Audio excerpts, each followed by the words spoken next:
इस चैप्टर के अंदर सबसे पहले तो आपको ग्राफ का मतलब पता होना चाहिए, ग्राफ क्या होता है। तो आपने जूनियर क्लासेस में देखा होगा कि हम लोगों ने ग्राफ पेपर पे कुछ फंक्शंस ड्रॉ किए थे। मतलब आपको कोई भी फंक्शन गिवन होता है, जैसे मान लो y इक्वल्स टू एक्स, तो y इक्वल्स टू एक्स का हमने ग्राफ पेपर पे लाइन बनाया था जूनियर क्लासेस में, आप सभी को याद होगा, ठीक है। तो मैं सबसे पहले ग्राफ का बेसिक मीनिंग बताने जा रहा हूं कि ग्राफ का बेसिक मतलब क्या होता है, ठीक है। तो सबसे पहले इस ग्राफ को स्टार्ट करने से पहले ग्राफ का डेफिनेशन देख लो कि क्या होता है ग्राफ के अंदर।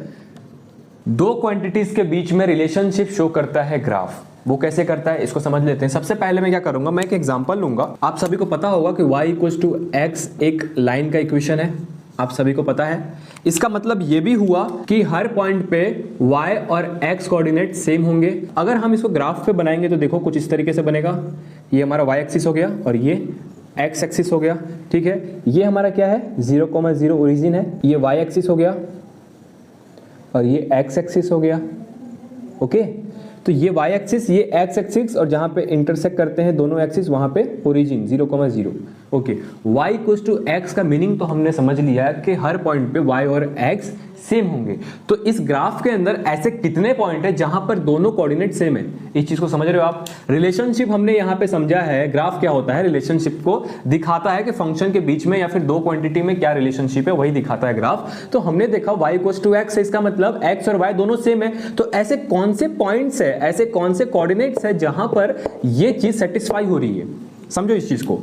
तो देखो अगर आप यहां पे देखते हो, सपोज यहां पे, तो ये वाला कोऑर्डिनेट क्या होगा 1,1 होगा, बताओ 1,1 होगा। तो ये वाला कंडीशन को ये कोऑर्डिनेट सेटिस्फाई कर रहा है क्योंकि x भी 1 है y भी 1, इसका मतलब ये वाला जो कोऑर्डिनेट है वो इसको सेटिस्फाई कर रहा है। अगला देखो, आगे जाओगे, ये क्या हो जाएगा 2,2, y भी 2 है x भी 2 है। आगे जाओगे ये क्या हो जाएगा 3,3, और इसके भी आगे जाओगे तो ये 4,4। ऐसे ही आगे जाते जाओगे इस तरीके से, बताओ, ठीक है। सिमिलरली अगर आप नीचे आते हो यहाँ पे इस साइड में, तो यहाँ पे क्या हो जाएगा x -1 हो गया और y भी -1 हो गया, तो -1 -1। वैसे ही यहाँ पे आओगे तो ये -2 ऐसे ही एंड सो ऑन जाते जाएगा। तो ये हमारा एक फंक्शन है, ये एक हमारा वेरिएबल है। वेरिएबल की कोई फिक्स वैल्यू नहीं होती है। ऐसे बहुत सारे पॉइंट्स आ सकते हैं जो कि इस इक्वेशन को सेटिस्फाई कर रहे हैं। तो ऐसे सारे पॉइंट्स को तो हम लिख नहीं सकते। तो इस इक्वेशन को सेटिस्फाई करने वाले जितने भी पॉइंट है वहां पे हम क्या करेंगे, हम एक लाइन को खींच देंगे इस तरीके से ग्राफ पे शो करने के लिए। देखो यही हमारा y इक्वल्स टू एक्स का कर्व हो गया, लाइन हो गया, जो बोलना है वो बोल लो। इस इक्वेशन के सारे सॉल्यूशन इस लाइन पे सेटिस्फाई कर रहे हैं, ऐसा भी समझ सकते हो, ठीक है। तो हमने क्या किया, ग्राफ क्या है, ग्राफ के ऊपर हम दो क्वांटिटी के बीच में रिलेशन को समझ रहे हैं। एक ऐसा कर्व या फिर एक ऐसा लाइन जो कि हमारे फंक्शन के सारे सॉल्यूशन को सेटिस्फाई कर जाए। ग्राफ समझ में आ गया। अब इसके अंदर बहुत सारे ग्राफ्स आते हैं, बहुत सारे फंक्शंस के अलग अलग ग्राफ्स होते हैं, ठीक है। तो वो सारे फंक्शन को पहले समझते हैं कि फंक्शन की पॉसिबिलिटीज कितनी हो सकती है, कौन कौन से फंक्शन है। सारे फंक्शन को समझेंगे, चार्ट बना के अच्छे से एक एक फंक्शन को समझेंगे, और उसके बाद हम एक एक फंक्शन को उठाएंगे एक एक वीडियो में, पूरा डीप ग्राफ के बारे में अच्छे से, एक एक पॉइंट क्या क्या पॉसिबिलिटीज हो सकती है, ठीक है। ये सारी चीजों के बारे में बात करेंगे, एक एक क्वेश्चन अच्छे से सॉल्व करेंगे। तो चलो आगे बढ़ते हैं। ओके, आपको ये समझ में आ गया, इसको रफ करते हैं और अब समझते हैं कि फंक्शन कितने टाइप्स के होते हैं, फंक्शन के कितने पॉसिबिलिटीज हो सकते हैं। फंक्शन कितने टाइप के होते हैं उनके बारे में बात करेंगे आज हम। फंक्शन के सबसे पहले मेजर दो पार्ट है, पहले सबसे इंपॉर्टेंट, ठीक है। पहला है अलजेब्रिक फंक्शन। अलजेब्रिक फंक्शन का मतलब क्या होता है, function that is made up of only with algebraic operations. इसका मतलब ये हुआ कि अलजेब्रिक फंक्शन जो होगा वो हमारा अलजेब्रिक ऑपरेशन से मिलकर बना होगा, ठीक है। दूसरा फंक्शन हमारा ट्रांसेंडेंटल फंक्शन होता है, function that is not satisfy polynomial equation,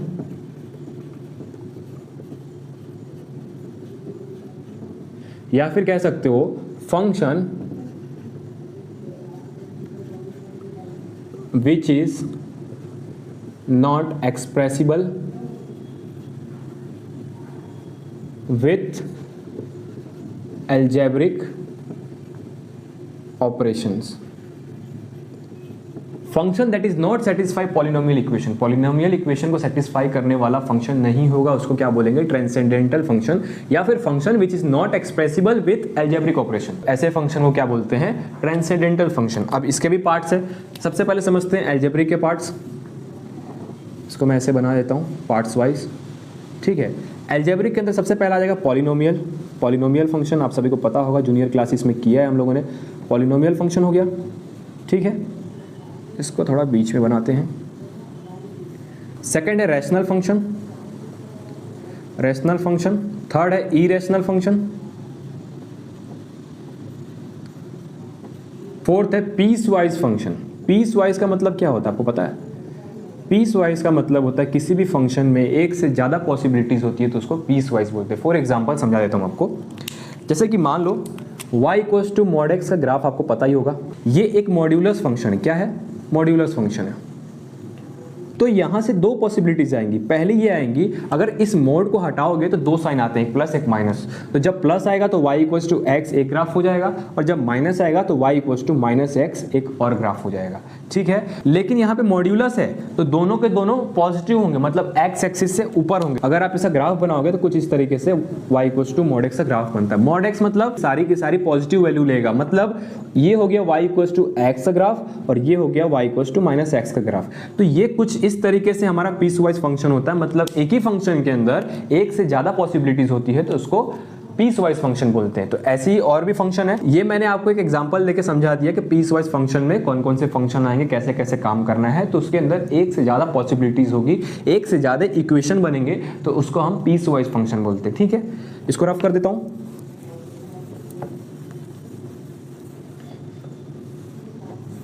piece wise function के अंदर हमारे पास चार फंक्शन है। पहला है मॉड्यूलस, जो कि मैंने आपको अभी बताया, मॉड्यूलस फंक्शन, ठीक है। दूसरा है सिग्नम फंक्शन, सिग्नम फंक्शन। तीसरा है फ्रैक्शनल पार्ट फंक्शन। फोर्थ हमारा हो जाएगा ग्रेटेस्ट इंटीजर फंक्शन। ये सारे फंक्शन के बारे में एक एक करके बहुत डिटेल स्टडी करेंगे कि आपको आगे कभी भी दिक्कत नहीं आए, ठीक है। फिफ्थ है हमारा लिस्ट इंटीजर फंक्शन। तो ये हमारे पास कुछ एल्जेब्रिक फंक्शन के पार्ट्स थे। एक एक करके हम हर एक फंक्शन के बारे में डीप स्टडी करेंगे। एक स्पेशल वीडियो आएगा, हर एक फंक्शन का एक स्पेशल वीडियो आएगा जिसके अंदर हम सिर्फ उस फंक्शन के बारे में बात करेंगे, उसके अंदर जितनी पॉसिबिलिटीज होगी ग्राफ बनाने की उसके बारे में बात करेंगे, ठीक है। अब हम लोग देखेंगे ट्रांसेंडेंटल फंक्शन। इसके अंदर भी कुछ पार्ट्स हो गए, ठीक है। सो हमारा फर्स्ट इसके अंदर आ जाएगा trigonometric function, trigonometric function. Second आएगा inverse trigo, inverse trigo function. Third आएगा लॉगरिथम, लॉगरिथम। एंड फोर्थ आएगा एक्सपोनेंशियल, एक्सपोनेंशियल। सो गाइस कुछ इस तरीके से हमारे पास फंक्शन के दो मेजर पार्ट्स है। पहला है एल्जेब्रिक फंक्शन, दूसरा है ट्रांसेंडेंटल फंक्शन। उसके अंदर पार्ट्स निकाले तो trigonometry, inverse trigonometry, logarithm, exponential. एक एक करके हर एक फंक्शन के बारे में डिटेल वीडियो आएगा, ठीक है। हमारा जो अगला वीडियो आएगा उसके अंदर हम बात करेंगे polynomial function.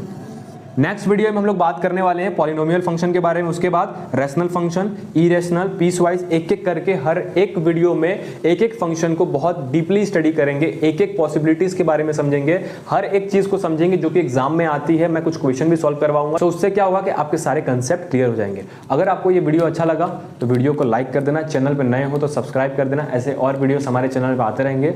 So thank you so much for watching this video. मिलते हैं किसी नए वीडियो में, तब तक के लिए बाय।